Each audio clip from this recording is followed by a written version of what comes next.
어제 정부의 한일 지소미아 종료는 많은 고민과 검토 끝에 국익에 따라 내린 결정이었습니다.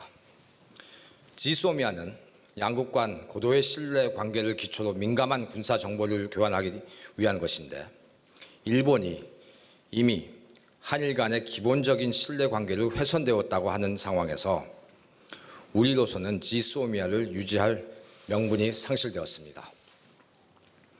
일본은 작년 우리 대법원의 판결이 1965년 청구권 협정과 위배되며, 따라서 우리가 국제법을 위반하였고 우리 정부가 대법원 판결을 시정하는 조치를 취할 것을 요구하면서 우리에게 부당한 경제 보복 조치를 취하였습니다.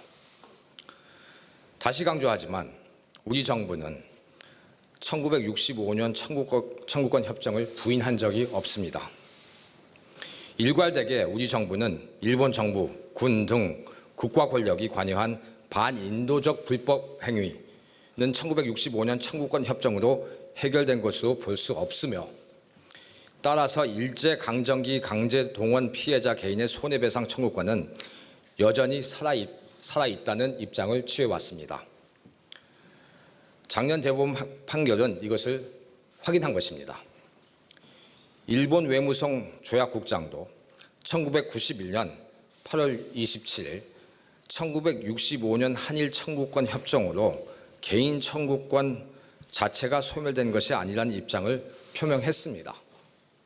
또한 2차 대전 중 사이베리아 억류되어 강제 노역을 당했던 일본인의 개인 청구권의 문제에 대해 일본 스스로도 일본 소련 간 공동선언에 따라 개인 청구권이 포기된 것이 아니라는 입장을 표명한 바 있습니다. 일본 정부는 우리 대법원 판결을 국제법 위반으로 규정하고 우리 정부가 이를 시정할 것을 요구하고 있지만, 이는 사법부의 독립성과 삼권 분립의 원칙을 무시하는 것으로서 정상적인 민주주의 국가에서는 사법부에 대한 정부의 간섭은 상상도 할 수 없는 것입니다.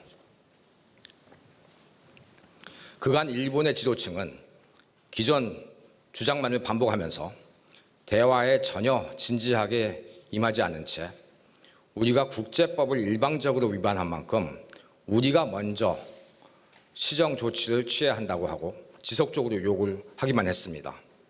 이에 대해 우리는 일측과 외교적으로 문제를 해결하기 위한 다양한 방안에 대해 열려 있다고 하면서 지속적으로 대화를 추진했습니다.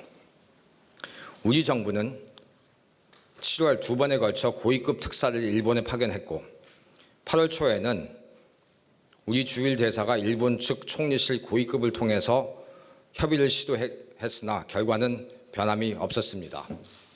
이건 터킹 포인트 없는 파트인데, 심지어 8월 15일 광복절에도 우리 고위급 인사가 일본을 방문을 했습니다.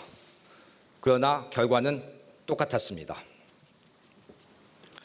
우리 산업부도 일본 측이 문제 삼고 있는 우리 측의 수출 허가제도 문제를 협의하기 위해 일본 경상성 측에 대화를 지속적으로 요청했습니다.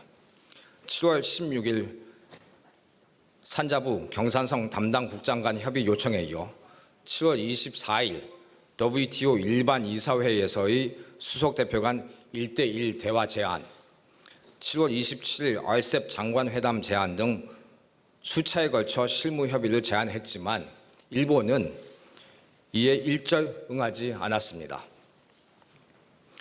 대통령의 8월 15일 광복절 경축사에서도 우리는 일본의 대화를 손길을 내밀었고, 심지어 경축사 발표 이전에 일측에 이러한 내용을 알려주기까지도 했습니다만 일측은 아무런 반응을 보이지 않았고 고맙다는 언급조차도 없었습니다. 8월 21일 베이징에서 개최된 한일 외교 장관 회담에서도 일측은 기존 입장만을 반복할 뿐 진지하게 대화에 임하지 않았습니다. 정부 차원의 노력만 있었던 것은 또 아닙니다. 국회 차원에서도 7월 30일부터 8월 1일간 한일의원연맹 소속 우리 측 의원들이 일본을 방문해서 일측 의원들과 협의를 해보았지만 우리 대표단이 현지에서 어떠한 대우를 받았는지에 대해서는 제가 지금 이 자리에서 설명 안 해도 여러분들이 다 잘 알고 계실 것입니다. 또한 문희상 국회의장의 특사 자격으로 박지원 더불어민주당 의원도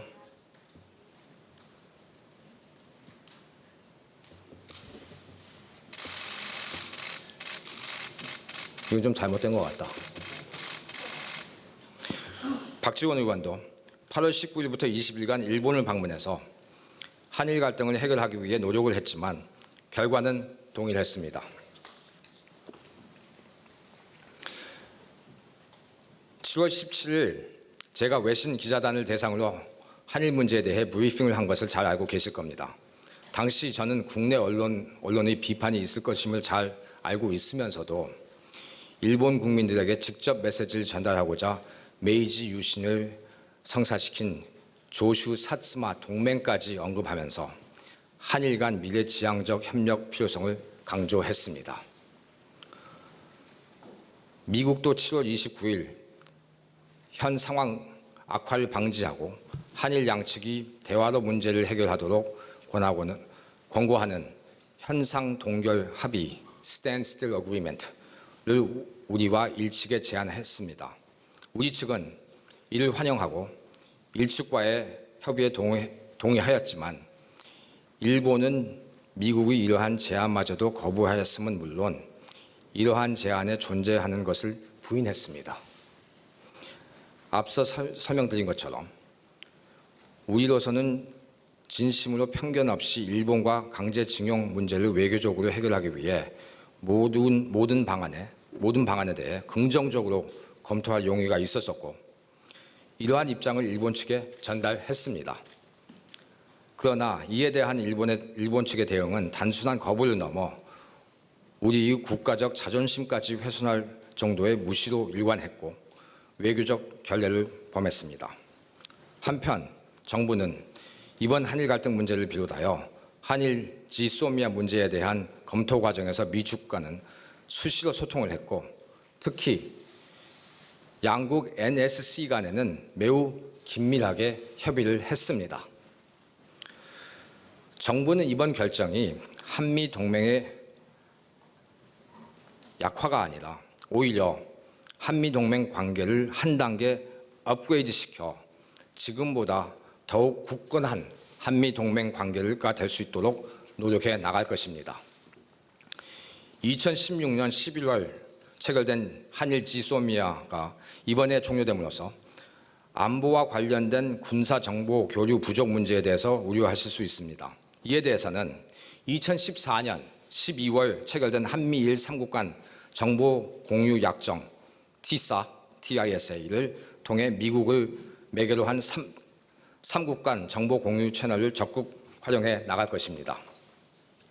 아울러 정부는 앞으로 국방 예산 증액, 군 정찰 위성 등 전략 자산 확충을 통한 우리의 안보 역량 강화를 적극 추진해 나갈 것입니다.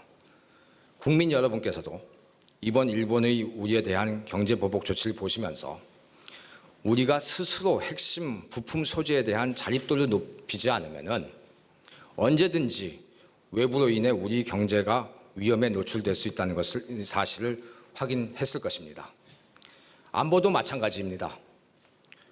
현재 국제 정세는 불과 몇 년 전과는 확연히 다른 환경이라고 할 수 있습니다. 자주주의가 쇠퇴하고 자국 우선주의 만연하고 있습니다. 이런 상황에서 우리 스스로를 지켜낼 수 있을 정도의 국방력을 갖춰야만 안보 위험에 노출될 가능성을 예방할 수 있습니다. 당당하고 주도적으로 우리가 안보 역량을 강화해 나간다면 이는 미국이 희망하는 동맹국의 안보 기여 증대에도 부합할 것이고 종국적으로는 한미 동맹의 강화로 이어질 것입니다. 이상입니다. 감사합니다.